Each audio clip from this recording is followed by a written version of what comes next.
Hello everyone, हमने GOC के जो 2 पार्ट आए हैं उसमें इलेक्ट्रोफाइल और न्यूक्लियोफाइल कंप्लीट कर चुके हैं। अब इस तीसरे पार्ट में, जीओसी के इस तीसरे पार्ट में हम इंडक्टिव इफेक्ट को देखेंगे। देखिए, इंडक्टिव इफेक्ट 2 प्रकार का होता है। एक तो मतलब इसको प्लस आई और एक माइनस आई के रूप में इसको देखते हैं कैसे इनका इफेक्ट पड़ता है। एक कार्बन चैन है, कार्बन चैन पर क्या है, एक ग्रुप जुड़ा हुआ है और ग्रुप कौन सा जुड़ा हुआ है, एक ऐसा ग्रुप जुड़ा हुआ है जो इलेक्ट्रॉन को अपनी साइड खींच रहा है। ठीक है, इलेक्ट्रॉन खींचने वाला ग्रुप जुड़ा हुआ है और इसको हम बोल देते हैं इलेक्ट्रॉन विथड्रॉइंग ग्रुप बोल देते हैं। इलेक्ट्रॉन खींचने वाला ग्रुप जुड़ा हुआ है, तो जब ये इलेक्ट्रॉन इस साइड खींचेगा तो इस पर क्या आ जाएगा, आंशिक पॉजिटिव चार्ज, और जो ग्रुप जुड़ा होगा उस पर क्या आ जाएगा, आंशिक नेगेटिव चार्ज।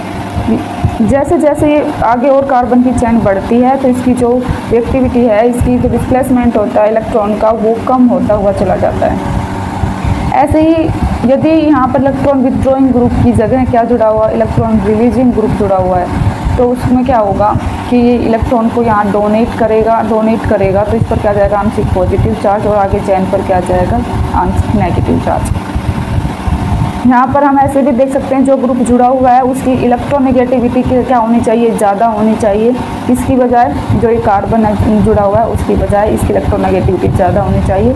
और प्लस आई इफेक्ट में हम क्या देखते हैं कि इसकी जो इलेक्ट्रोनेगेटिविटी होती है वो कम होती है।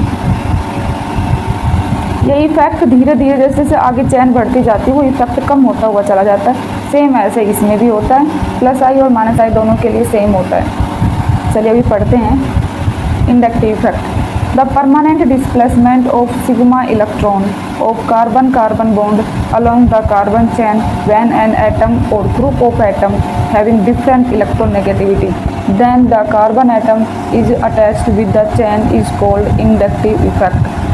ठीक है, देखो परमानेंट डिस्प्लेसमेंट होता है इनका। ठीक है, परमानेंट डिस्प्लेसमेंट सिग्मा इलेक्ट्रॉन का होगा। 5 इलेक्ट्रॉन से इनको कोई लेना देना नहीं होता है, तो सिग्मा इलेक्ट्रॉन का क्या होगा, परमानेंट डिस्प्लेसमेंट होगा। along the carbon chain when an atom or group of atom having different electronegativity, जब वो ग्रुप उनसे जुड़ा हुआ होगा, हम अभी देख के आए हुए हैं जो ये ग्रुप जुड़ा हुआ है, इस ग्रुप की इलेक्ट्रोनेगेटिविटी और इस कार्बन की जो इलेक्ट्रोनेगेटिविटी होगी वो क्या होगी, डिफरेंट होगी। ठीक है, तो इस इफेक्ट को हम क्या बोल देते हैं, इंडक्टिव इफेक्ट बोल देते हैं। इस arises because of difference of electronegativity के डिफरेंट की वजह से ही ये अराइज होती है, यानी ये जो इलेक्ट्रोनेगेटिविटी का जब अंतर होगा इसी वजह से ये इंडक्टिव इफेक्ट शो होता है। It is distance dependent electronic factor, that means distance dependent, distance पर डिपेंड करते कैसे, as the distance from the source is increase the intensity of inductive effect is decrease. जैसे जैसे इसकी क्या होगी, डिस्टेंस बढ़ती जाएगी, इंडक्टिव इफेक्ट की जो इंटेंसिटी है वो कम होती हुई चली जाएगी। तो ये डिस्टेंस पर भी क्या करते हैं, डिपेंड करते हैं। ठीक है, डिस्टेंस पर भी डिपेंड करते हैं।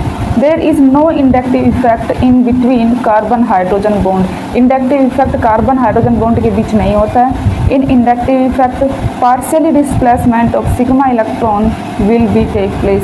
सिग्मा इलेक्ट्रॉन का क्या होता है, पार्शियली डिस्प्लेसमेंट होता है। Since inductive effect depends upon difference of electronegativity, electronegativity के डिफरेंस पर डिपेंड करता है, यह भी हमने देखा है। अब यहाँ देखते हैं कि ये जो रिंग है, बेंजीन रिंग है, उस पर कोई ग्रुप जुड़ा हुआ है। ठीक है, ये जो ग्रुप जिस कार्बन पे, बेंजीन के जिस कार्बन पे जुड़ा है उस पोजीशन को बोलते हैं इप्सो पोजीशन।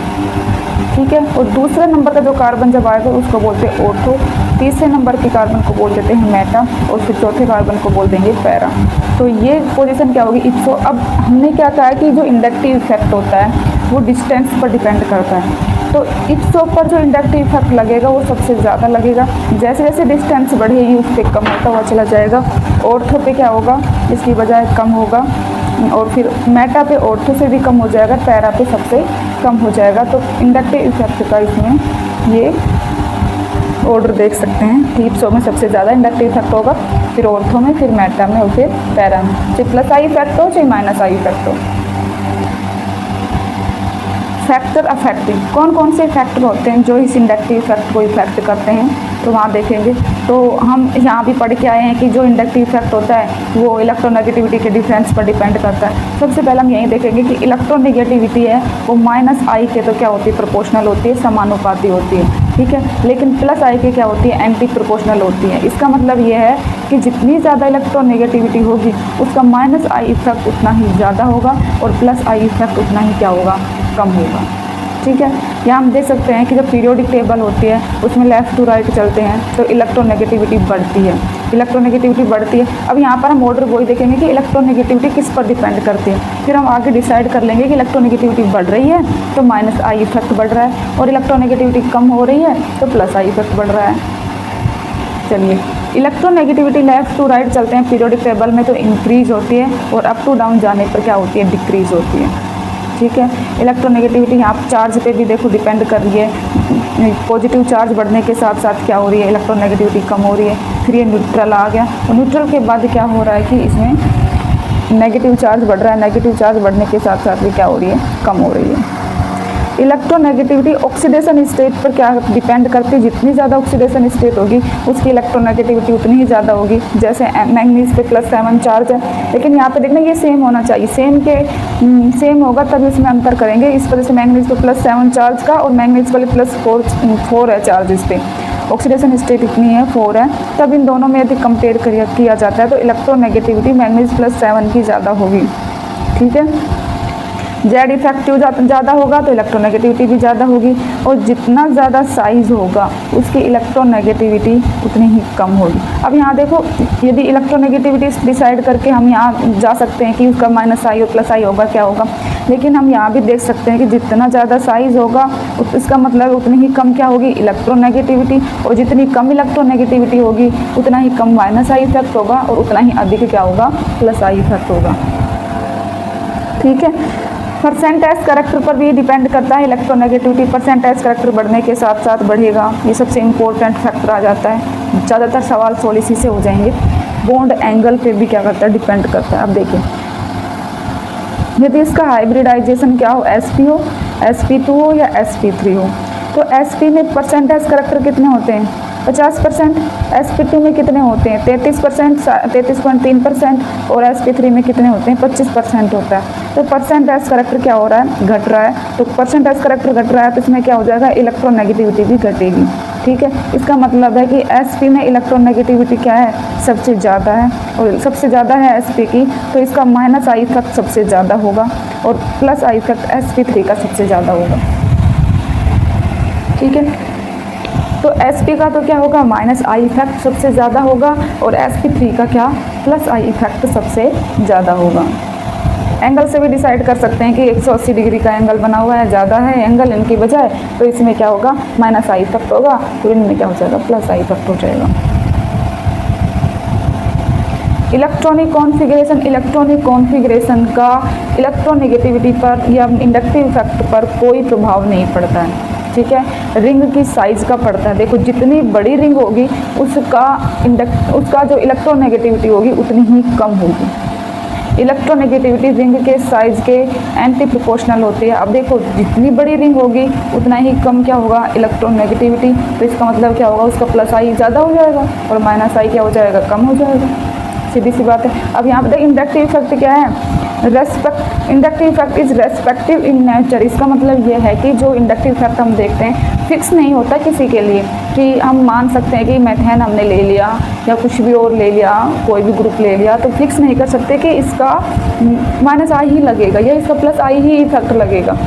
यहाँ हम ये क्या होती है, रेस्पेक्टिव होती है नेचर, मतलब उसको तुलना करके हम देख सकते हैं कि इसका प्लस आई लगेगा या माइनस आई लगेगा। ये नहीं कह सकते कि 3 कार्बन की ये रिंग है तो इसका माइनस आई लगेगा, नहीं, कभी इसका प्लस आई भी हो सकता है। इससे छोटी रिंग आ गई, इससे बड़ी रिंग आ गई, तो इस तरीके से ये डिपेंड करती है। देखिए कैसे, यहाँ हमने देखा एक बेंजीन रिंग है, इस पर एक CH3 ग्रुप जुड़ा हुआ है। ये जो कार्बन है कैसा है, sp3 कार्बन है, और ये जिस कार्बन बेंजीन के जिस कार्बन पर जुड़ा है वो कार्बन कैसा है, sp2 कार्बन है। ठीक है, तो हमने अभी चेक किया है कि जो जिसका S कैरेक्टर ज़्यादा होगा उसका क्या होगा, माइनस आई कम, उसका माइनस आई ज़्यादा लगेगा, और माइनस आई ज़्यादा लगेगा तो इसका मतलब है कि उसमें प्लस आई कम लगेगा।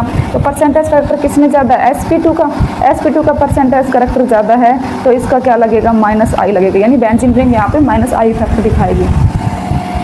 और sp3 में S कैरेक्टर क्या है, कम है, तो sp3 का क्या है, sp2 की बजाय कम है, तो यहाँ पर जो CH3 है वो कैसे दिखाएगा, प्लस आई इफेक्ट दिखाएगा।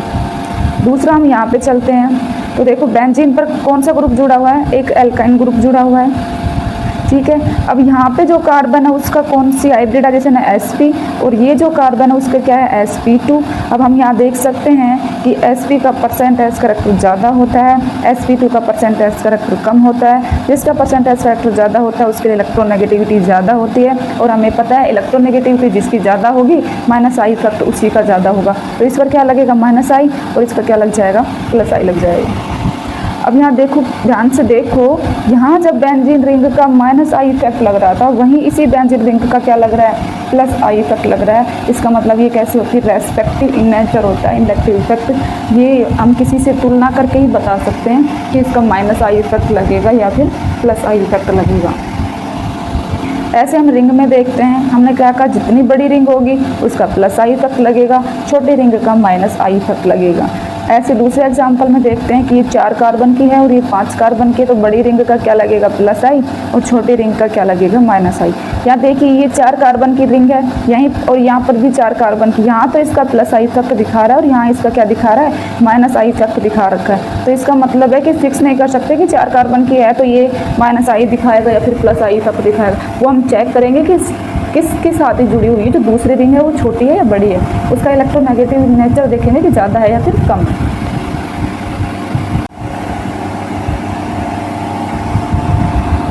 इंडक्टिव इफेक्ट कितने प्रकार का होगा, प्लस आई और माइनस आई 2 प्रकार के होते हैं। प्लस आई इफेक्ट को इलेक्ट्रॉन रिलीजिंग इफेक्ट भी बोल सकते हैं, और माइनस आई को क्या बोल देते हैं, इलेक्ट्रॉन विथड्रॉइंग ग्रुप बोल देते हैं, ठीक है।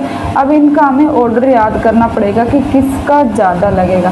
प्लस आई में भी किसका ज़्यादा लगेगा, देखिए अब यहाँ पे हम देखते हैं जो CH2 माइनस जो ग्रुप लगा हुआ होगा उसका plus I effect NH minus से ज़्यादा होगा, फिर ऑक्सीजन माइनस का उससे कम, और COO माइनस का उससे कम होगा, ठीक है। यहाँ देखो ध्यान रखना, ये COO माइनस ग्रुप है, इसका प्लस आई इफेक्ट लगेगा, लेकिन वहीं यदि हम ये COOH ले लेते हैं तो उसका माइनस आई इफेक्ट लगेगा। ऐसे O माइनस का प्लस आई इफेक्ट होता है, लेकिन OH का माइनस आई इफेक्ट होता है। तो इस चीज़ को आप ध्यान रखना, ठीक है, याद से रखना, और इसका ये ऑर्डर याद रख लेना। 3 डिग्री का सबसे ज़्यादा प्लस आई होगा, 2 डिग्री का, फिर 1 डिग्री का, फिर CH3 CH2 ग्रुप का, फिर CT3। यहाँ देखो CT3 है, CD3 है, CH3 है, यानी हाइड्रोजन के समस्थानिक जुड़े हुए हैं, तो हाइड्रोजन समस्थानिक में भी T का ज़्यादा होगा, फिर D का, फिर H का, T, D और H का। तो ये ऑर्डर आप याद रख लेना, आगे काम आएंगे, सवाल इस पर डिपेंड करेंगे तो आप सोल्व करने में ये आपको हेल्प करेंगे। तो इस ऑर्डर को आप याद कर लेना, ठीक है। यहाँ देखो कार्बन हाइड्रोजन की जो बॉन्ड होती है वो ज़्यादा होती है बजाय कार्बन ड्यूटेरियम और ट्राइटेरियम की बजाय। तो इनकी जो बॉन्ड लेंथ क्या होगी, जैसे कम होगी डिस्टेंस कम होगा, डिस्टेंस कम होगा तो प्लस आई इफेक्ट क्या होगा, बढ़ेगा। हमने पिछले उसमें बताया था कि जैसे उसका डिस्टेंस बढ़ेगा, अब भी बताया था कि जैसे जैसे डिस्टेंस बढ़ेगा इनका इफेक्ट कम होता हुआ चला जाता है। तो C और H का डिस्टेंस ज़्यादा है तो यहाँ पर क्या होगा, इसका इंडक्टिव इफेक्ट कम लगेगा, ठीक है। माइनस आई इफेक्ट का भी ऑर्डर इसी तरीके से आप याद कर लेना इनको, OF2 plus OR2 plus NF3 plus NCl3 plus, इन सब चीज़ को आप ऑर्डर को अच्छे से याद कर लेना, ठीक है, सब ऑर्डर को याद कर लेना। और अब आगे जो मेन बात आ जाती है इस ऑर्डर को याद करने के बाद, वो ये है कि इनको हम सॉल्व कैसे करेंगे सवाल को। तो सबसे इम्पोर्टेंट ये चीज़ आ जाती है कि इंडक्टिव इफेक्ट को चेक करेंगे तो उनका ऑर्डर किस तरीके से लिखेंगे। तो देखो डिस्टेंस ऑफ ब्रांचिंग, सबसे पहले हम क्या देखेंगे, डिस्टेंस देखेंगे, ठीक है। अगर कोई ब्रांचिंग चेन दे रखी तो सबसे पहले हम उसमें क्या देखेंगे, डिस्टेंस देखेंगे कि कितनी डिस्टेंस पे वो ग्रुप जुड़ा हुआ है। और अभी हम पढ़ क्या है, जितनी कम डिस्टेंस होगी उसका इफेक्ट उतना ही क्या होगा, ज़्यादा होगा। जैसे जैसे डिस्टेंस बढ़ेगी उनका कम तो चला जाएगा। तो डिस्टेंस क्या होना चाहिए, कम होने चाहिए, तभी इंडक्टिव इफेक्ट क्या होगा, ज़्यादा होगा। नंबर ऑफ ब्रांचिंग, ब्रांचिंग किसकी ज़्यादा है, अभी सवाल सोल्व करेंगे तो सब समझ में आ जाएगा। Total number of carbon atom, मतलब ये देखा जाएगा। अगर जैसे सबसे पहले डिस्टेंस देखेंगे, डिस्टेंस यदि सेम आ जाती है, फिर उसके बाद ब्रांचिंग देखेंगे, ब्रांचिंग भी अगर सेम आ जाती है तो total number of carbon atom देखेंगे किसका ज़्यादा हो रहा है वो देखेंगे। तो ब्रांचिंग और कार्बन एटम ज़्यादा होने चाहिए और जो डिस्टेंस होती है वो कम होनी चाहिए, तो उसका इफेक्ट ज़्यादा होगा। अब यहाँ पर दिखा सकते हैं, यहाँ पर डिस्टेंस, यहाँ ब्रांचिंग और ये क्या है carbon atom DBC plus I effect को हम इस तरीके से दिखा सकते हैं, ठीक है। वहीं यदि माइनस आई इफेक्ट की हम बात करते हैं तो DNP से याद रख लेना, डिस्टेंस देखेंगे फिर नंबर देखेंगे, जहाँ प्लस आई इफेक्ट में ब्रांचिंग देखते हैं वहाँ इस पर नंबर देखेंगे कितने ग्रुप जुड़े हुए हैं, ठीक है, नंबर ऑफ ग्रुप देखेंगे। उसके बाद उसकी पावर देखेंगे, किस ग्रुप की पावर ज़्यादा है, ठीक है। पावर बाद में देखी जाएगी, याद रखना, और नंबर उससे पहले और सबसे पहले डिस्टेंस देखी जाएगी। अभी हम यहाँ पर चेक करते हैं order of plus I effect को कैसे देखेंगे। देखिए ये कोई एक एल्किल ग्रुप जुड़ा हुआ है, ठीक है, ये एल्किल ग्रुप जुड़े हुए हैं, किसी भी ग्रुप पर जुड़े हुए हैं, जेड पर किसी पर जुड़े हुए हैं, तो किसका प्लस आई इफेक्ट ज़्यादा होगा वो अभी हम देखेंगे। देखो सबसे पहले इनमें कार्बन की संख्या काउंट करेंगे, 1 2 3 4, सब में 4 कार्बन है, ठीक है, 4 कार्बन है। अब इसमें ये एक जिस ग्रुप से जुड़ा हुआ है वो एक चेन डिसाइड कर लेंगे, ये जिस ग्रुप से जुड़ा हुआ है वो एक चेन डिसाइड कर लेंगे, जिस ग्रुप से जुड़ा है वो एक चेन डिसाइड कर लेंगे, जिस ग्रुप से जुड़ा हुआ है वो एक चेन डिसाइड कर लेंगे, ठीक है। सबसे पहले चेन डिसाइड होने के बाद हम चेक करेंगे कि सब चेन डिसाइड करने के बाद हम चेक करेंगे कि डिस्टेंस क्या होगी उसकी। तो देखो इस पर तो कोई ग्रुप जुड़ा ही हुआ ही नहीं है, इस पर कौन से नंबर पे जुड़ा हुआ है 1 और 2 नंबर पे जुड़ा हुआ है ग्रुप, ठीक है। इसमें कौन से नंबर पे जुड़ा है 1 पर जुड़ा हुआ है, और इसमें कितने पर जुड़ा है 1 पर जुड़ा हुआ है। तो देखिए सबसे पहले हमने क्या देखी, डिस्टेंस देखी। डिस्टेंस में क्या होता है, ये भी 1 नंबर पे जुड़ा हुआ है और ये भी किससे 1 नंबर पे जुड़ा हुआ है। तो इन दोनों में से हम सबसे पहले प्रायोरिटी किसको देंगे, किसका इफेक्ट ज़्यादा होगा। अब जब ये नंबर बराबर आ जाते हैं, डिस्टेंस बराबर आ जाती है, तो हम उसके बाद क्या देखते हैं, ब्रांचिंग देखते हैं। तो इसमें तो 1 ही है और इसमें कितनी है 2 है, ठीक है, 2 ब्रांचिंग हो रही तो इसका सबसे ज़्यादा हो जाएगा। अब आगे चलते हैं, ये 1 नंबर पर है और ये 2 नंबर पर है, तो इसकी डिस्टेंस ज़्यादा होगी तो इसका इंडक्टिव इफेक्ट कम हो जाएगा। इसमें ब्रांचिंग है ही नहीं तो इसका सबसे कम इंडक्टिव इफेक्ट हो जाएगा। नेक्स्ट देखते हैं, आगे देखते हैं। इसी तरीके से हम एक चेन डिसाइड करेंगे। सबसे पहले जिस ग्रुप से जुड़ा हुआ है वहाँ से एक चेन डिसाइड करेंगे, यहाँ भी एक चेन बना लेंगे और यहाँ भी एक चेन बना लेंगे। अब हम सबसे पहले क्या देखते हैं कि कार्बन की संख्या कितनी है। 1 2 3 4 5 कार्बन की है, ये 4 कार्बन की, 3 कार्बन की और 2 कार्बन की। तो सीधा सीधा सवाल हो रहा है, सबसे ज़्यादा कार्बन इसमें है तो इसका प्लस आई इफेक्ट ज़्यादा हो जाएगा, इनके कम हो जाएंगे। तो इसमें कुछ समझाने की कोई बात है ही नहीं। अब आगे चलते हैं, इस सवाल में सारे जो डाउट होंगे वो क्लियर हो जाएंगे।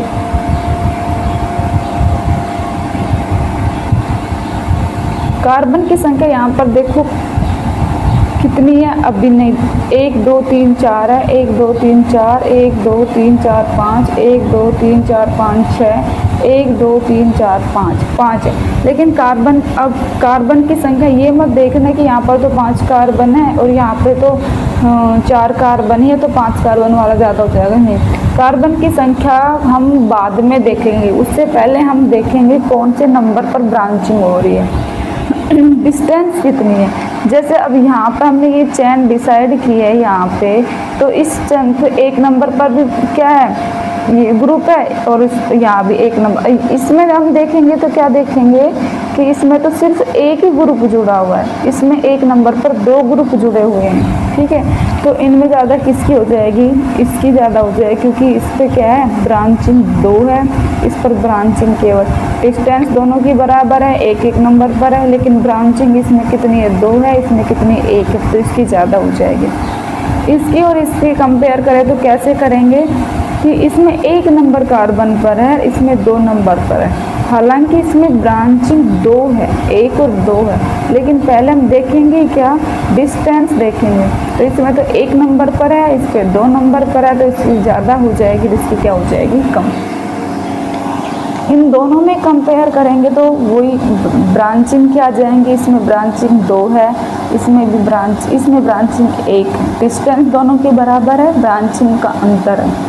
आगे वही इसमें डिस्टेंस का फ़र्क है, इसमें 2 नंबर पर है, उसमें 3 नंबर पर है। तो इस तरीके से हम इसको सॉल्व कर लेंगे कि किसका प्लस आई ज़्यादा होगा।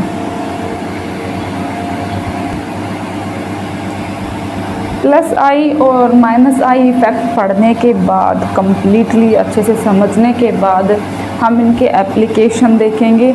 एप्लीकेशन में हम क्या क्या देखेंगे, stability of intermediates, acidic nature of hydrogen atom, acidic nature of compounds और बेसिक नेचर ऑफ कंपाउंड, ये सब देखेंगे हम, ठीक है। तो इंटरमीडिएट्स देखते हैं। सबसे पहले इंटरमीडिएट्स कौन कौन से हो सकते हैं, कार्बोकैटायन भी हो सकते हैं, फ्री रेडिकल भी हो सकते हैं और कार्ब एनायन भी हो सकते हैं। तो कार्ब कैटायन हो चाहे फ्री रेडिकल हो या कार्ब एनायन हो, इनकी स्टेबिलिटी चेक करने के लिए हमें ये इंडक्टिव इफेक्ट का पता होना बहुत ज़रूरी होता है। तो इंडक्टिव इफेक्ट पता होगा तो हम ये डिसाइड कर लेंगे कि कार्बोकैटायन जो दिया हुआ है उसका इनका स्टेबिलिटी किसकी ज़्यादा होगी और किस कार्बोकैटायन की स्टेबिलिटी कम होगी, ठीक है। तो हम स्टेबिलिटी को कल पढ़ेंगे, अभी आज इतना ही है। प्लस आई और माइनस आई इफेक्ट हमने पढ़ लिया है, इसको अच्छे से पढ़ लेना। कल के लेसन में हम स्टेबिलिटी ऑफ इंटरमीडिएट्स को कंप्लीट करेंगे।